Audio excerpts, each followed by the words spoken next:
Brothers technical institute आपको repairing और maintenance training provide करता है, जिसमें AC, fridge, washing machine, oven, geyser, chimney, water purifier, gas stove की ट्रेनिंग दी जाती है। भारत में केवल एक संस्थान जो आपको 100% प्रैक्टिकल के साथ बिजनेस और नौकरी के लिए लाइफ टाइम सपोर्ट देता है। ब्रदर्स टेक्निकल इंस्टीट्यूट से मैं देवेश खाड़े। आज हम देखेंगे हमारे यहाँ पे गोदरेज का माइक्रोवेव ओवन आया है। तो माइक्रोवेव ओवन जैसे इसमें प्रॉब्लम ऐसा आ रहा है कि जब हम इसे माइक्रोवेव पे डालते हैं तब ये हीटिंग नहीं कर पा रहा है।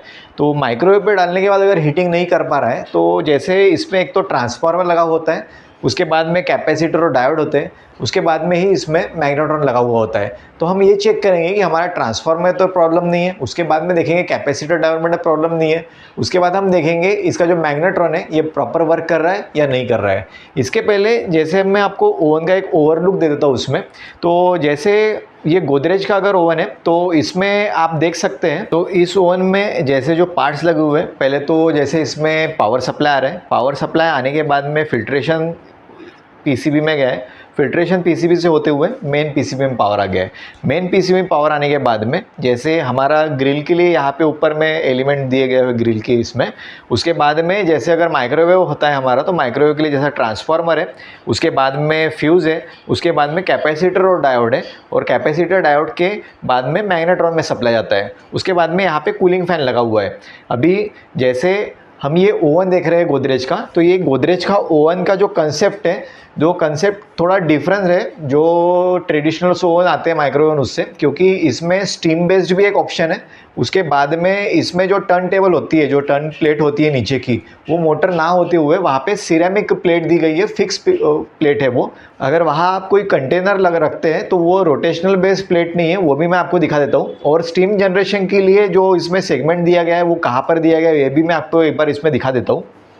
अभी जिस माइक्रोवेव ओवन में अभी एक फ़ीचर इसमें ज़्यादा दिया गया है, जिसमें जैसे माइक्रोवेव प्लस स्टीम, मतलब स्टीम माइक्रोवेव का इसमें एक ऑप्शन है। तो स्टीम माइक्रोवेव के ऑप्शन में जैसे पानी का कंटेनर है, यहाँ पे स्टीम क्रिएट होती है पानी की, और वो हम इस कंपार्टमेंट में भेजते हैं जहाँ पे जैसे हम कोई कंटेनर रखा हुआ है। अभी स्टीम कैसे क्रिएट होती है, कैसे जनरेट होती है, जैसे ये कंटेनर है लगा जिसमें हम वाटर सेव करते हैं, तो उसी के नीचे में यहाँ पे एलिमेंट दिया गया हुआ है। तो मैं आपको बता देता हूँ, आप देख सकते हैं ये कंटेनर के नीचे ही यहाँ पे एलिमेंट दिया गया हुआ है, जिससे ये पानी हीट होता है। हीट होने के बाद में जैसे स्टीम जनरेट होती है, तो स्टीम जब जनरेट होती है तो स्टीम ये होज पाइप से जाते हुए इस कंटेनर के अंदर में जाती है। जब वो हम इसे प्रोग्राम पे सिलेक्ट करते हैं, जिसमें हम प्रोग्राम होता है स्टीम माइक्रोवेव का। अभी स्टीम माइक्रोवेव का प्रोग्राम अगर दे रहे हैं तो इसको अगर हमें सप्लाई देना है तो कैसे दे सकते हैं। तो यहाँ पे ये जैक बना हुआ है, तो जब हम इसे इसके ऊपर प्लेस करते हैं तो ये जैक के ऊपर में जाके ये थिम्बल्स इसके प्लेस हो जाते हैं, जिस वजह से इसे सप्लाई मिलता है और यहाँ का एलिमेंट हीट होके यहाँ पे वाटर को स्टीम में क्रिएट करता है। तो ये एक फीचर इसमें ज़्यादा दिया गया हुआ। अभी जैसे मैं माइक्रोवेव ओवन का डोर ओपन कर रहा हूँ, तो डोर ओपन करने के बाद आप देख सकते हैं नीचे में सिरेमिक प्लेट दी गई है। अभी जैसे आप माइक्रोवेव ओवन्स देखते हैं तो सारे माइक्रोवेव ओवन्स में कैसा होता है ना, यहाँ पे एक टर्न टेबल लगा होता है जिसके नीचे मोटर होती है, तो मोटर उसे रोटेट करती है। तो यहाँ पे टर्न टेबल और मोटर नहीं है, हमारी सिरेमिक प्लेट लगी हुई है। अभी टर्न टेबल और मोटर रहती है तो वो कैसा होता है ना, उसमें टर्न टेबल रोटेट होता है, जिस वजह से इसमें रखा हुआ कंटेनर रोटेट होता है। इसमें रखा हुआ कंटेनर इसमें रोटेट नहीं होता है, इसका पोजिशनिंग फिक्स ही होता है। तो इस तरीके से इसमें एक चेंज ऐसा है कि जैसे इसमें सिर्फ सिरेमिक प्लेट लगी हुई है। अभी जैसे इस ओवन की बात करते हैं तो ओवन में जो प्रॉब्लम आ रहा है, तो ओवन में प्रॉब्लम ऐसा आ रहा है कि इसका माइक्रोवेव सेक्शन जो है, जब माइक्रोवेव के प्रोग्रामिंग में हम डालते हैं इसे, तब ये वर्क नहीं कर रहा है। अगर माइक्रोवेव पे डालने के बाद में अगर वर्क नहीं कर रहा है तो हम इसे चेक कर लेते हैं कि इसमें प्रॉब्लम क्या क्या हो सकते हैं और कैसे कैसे हो सकते हैं। अभी जैसे ये ओवन में प्रॉब्लम आ रहा है कि जैसे हम इसे माइक्रोवेव के ऊपर में प्रोग्राम सिलेक्ट करने के बाद में हमारा जैसा इसमें हीटिंग नहीं आ रही है। तो अभी हमें इसमें ये देख लेते हैं कि जब माइक्रोवेव पे हम सिलेक्ट करते हैं तो पहले तो आपने ये देखना है जो ट्रांसफार्मर के लिए प्राइमरी में जो सप्लाई गया होता है प्राइमरी वाइंडिंग से, इसमें प्राइमरी में जैसे 230 वोल्ट हम सप्लाई देते हैं। अभी 230 वोल्ट अगर हम यहाँ पर सप्लाई दे रहे हैं तो ये सप्लाई आता है रिले के थ्रू। तो पहले तो ये देख लीजिए जब माइक्रोवेव पर डालते हैं हम तो इसका रिले ऑन होता है या नहीं होता है। तो ये रिले हम कंटिन्यूटी से भी चेक कर सकते हैं कि हमारा रिले ऑन हो रहा है और हमें सप्लाई आगे में हम इसमें दे पा रहे हैं नहीं दे पा रहे हैं। अगर हम इसमें सप्लाई आगे में अगर दे पा रहे हैं तो हमारा सप्लाई 230 वोल्ट तो ट्रांसफार्मर पे आ रहा है। तो इसमें हमने चेक कर लिए है कि 230 वोल्ट ट्रांसफार्मर पे हमारा रीच हो रहा है। अभी ट्रांसफार्मर में 230 वोल्ट अगर प्राइमरी में आ रहा है तो उसके बाद में सेकेंडरी में जैसे जो वोल्टेज क्रिएशन हो रहा है, ये ट्रांसफार्मर स्टेप अप ट्रांसफार्मर इसमें लगे हुए होते हैं जो स्टेप अप करके 2000 वोल्ट से तो 3000 या 3005 वोल्ट तक के भी ये जनरेट कर सकता है। डिपेंड होता है कंपनी के ऊपर, स्पेसिफिकेशन के ऊपर, किस तरीके से उन्होंने माइक्रोवेव सिस्टम डिज़ाइन किया हुआ है और जो रिक्वायरमेंट है वो मैग्नेट्रॉन का कितना है। अभी जैसे हम सेकेंडरी वाइंडिंग तो इसमें चेक नहीं करेंगे, सेकेंडरी की वाइंडिंग के बाद में हम इसमें चेक करना है तो हम इसकी कंटिन्यूटी से ये देख सकते हैं रेजिस्टेंस कि हमारा प्राइमरी में आ रहा है क्या। तो प्राइमरी में अगर रेजिस्टेंस आ रहा है तो हमारा प्राइमरी साइड ओके। सेकेंडरी में भी सेम हम अप्लाई करेंगे कोल्ड टेस्ट में, जो हमारा सेकेंडरी वाइंडिंग है तो सेकेंडरी वाइंडिंग पे भी ओम्स आ रहे हैं क्या। हाँ, अगर सेकेंडरी वाइंडिंग पे भी ओम्स आ रहे हैं इसका मतलब ऐसा है कि सेकेंडरी वाइंडिंग पे जो ओम्स आएंगे वो हाई आएंगे as compare to primary winding, क्योंकि ये स्टेप अप ट्रांसफार्मर है। अगर बोथ साइड कहीं पे अगर ओम्स नहीं आ रहे हमारी मीटर में तो इसका मतलब है इसकी वाइंडिंग हमारी ब्रेक हो चुकी है, ओपन हो चुकी है, या कभी कभी क्या होता है ना, वाइंडिंग शॉर्ट हो जाती है जिस वजह से हम जब माइक्रोवेव पे डालते हैं तो हमारा ओवन ट्रिप होता है। अभी इस ओवन में जैसे हमने ट्रांसफार्मर चेक कर लिए, ट्रांसफार्मर के बाद में लगा हुआ फ्यूज़ भी हमने चेक कर लिए कि फ्यूज़ हमारा ओके है कि नहीं है।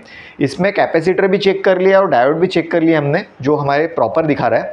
अभी सारा चीज़ प्रॉपर दिखाने के बाद में जब हम इसमें जैसे मैग्नेट्रॉन लगा हुआ है इसका, तो मैग्नेट्रॉन अब मैं आपको चेक करके दिखा देता हूँ इसमें एक बार। तो मैग्नेट्रॉन चेक करने के लिए मैंने मेरे मीटर को कंटिन्यूटी मोड पे सेट कर दिया है, जो बीप साउंड देता है हमें। अभी जैसे इसके मैं दोनों टर्मिनल एक बार चेक कर लेता हूँ कि इसमें कंटिन्यूटी आ रही है क्या। इसमें तो कंटिन्यूटी आ रही है। अभी एक टर्मिनल से मैं बॉडी पे देखूंगा कि इसमें कहीं पे कंटिन्यूटी आ रही है या अभी इसमें कुछ भी शो नहीं कर रहा है, मतलब ये बॉडी शॉट ये टर्मिनल से तो नहीं है। अभी दूसरे टर्मिनल से मैं एक बार देख लेता हूँ बॉडी शॉट है क्या। अभी इसमें भी कोई कंटिन्यूटी नहीं आ रही है और उसी के साथ साथ कोई ओम्स भी शो नहीं कर रहा है। अभी होता है ऐसा है इस कंडीशन में कि जो मैग्नेट्रॉन होता है, तो मैग्नेट्रॉन अगर हम कंटिन्यूटी से चेक करते तो उसमें कभी कभी ऐसा होता है कि मैग्नेट्रॉन ख़राब होने के बाद में भी ओके कंडीशन में दिखाता है और मैग्नेट्रॉन ओके रहने के बाद में भी ख़राब होता है। तो इस कंडीशन में भी सेम हुआ है हमारे साथ में, तो इसमें हम मैग्नेट्रॉन चेंज कर देंगे। तो मैग्नेट्रॉन चेंज कर लेते हैं हम, इसका सारे स्क्रू हम इसके ओपन कर लेते हैं।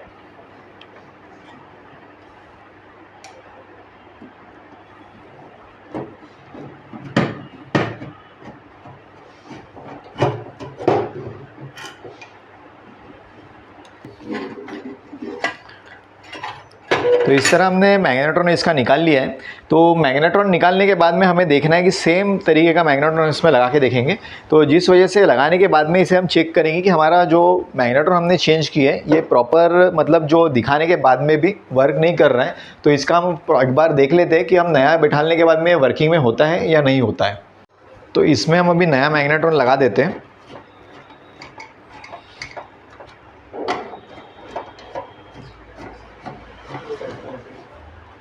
तो इसमें हमने नया मैग्नेट्रॉन लगा दिया है। नया मैग्नेट्रॉन लगाने के बाद में अभी हम सिस्टम को रन करके देखेंगे, जिसमें हम अंदर में पानी रख के ही इसे रन करके देखेंगे, जिसमें हम देखेंगे कि इसका जो माइक्रोवेव जो प्रोग्रामिंग देने के बाद में हमारा जैसा माइक्रोवेव का वर्क नहीं कर रहा है तो ये प्रॉपर वर्क कर रहा है या नहीं कर रहा है।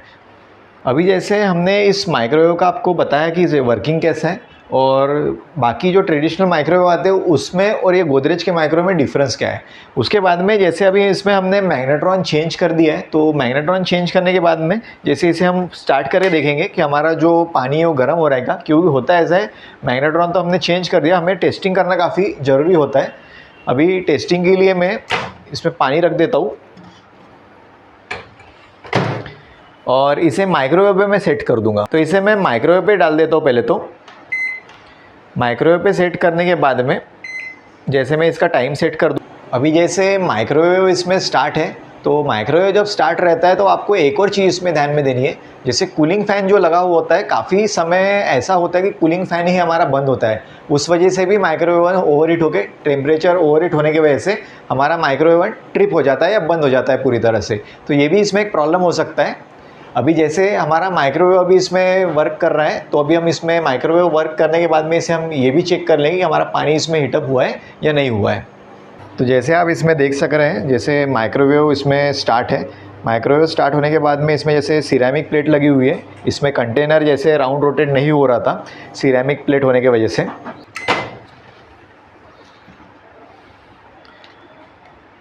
हमारा पानी काफ़ी अच्छे से इसमें गर्म हो चुका है। तो इस तरह हमने इसमें देखा है कि प्रॉब्लम कैसे आई है और हमारा जो माइक्रोवेव है कैसे डिफरेंस है एज कम्पेयर टू जो ट्रेडिशनल हमारे पास माइक्रोवेव्स आते हैं।